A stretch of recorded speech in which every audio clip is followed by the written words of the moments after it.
नमस्कार. लाडक्या बहिणीसंदर्भात अत्यंत महत्त्वाची अशी बातमी आहे. सध्या जर बघितलं तर 17वा हप्ता जे आहे बँक खात्यावर लाडक्या बहिणींच्या या ठिकाणी ट्रान्सफर झालेला आहे.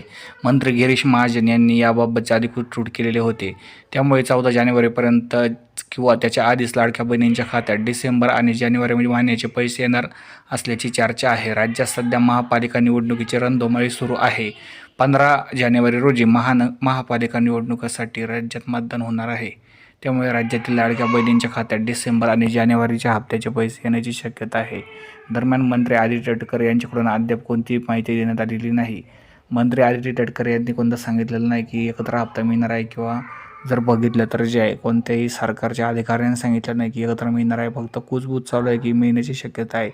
मात्र यामध्ये जर बघितलं तर पुढची प्रोसेस करण्यासाठी जे GR असतो, जी कारवाई असते, अजून ती झालेली नाही. ती झाल्यानंतर जे आपल्याला पुढचा निर्णय सांगणे योग्य राहील. धन्यवाद सर्वांची व्हिडिओ बघितल्याबद्दल.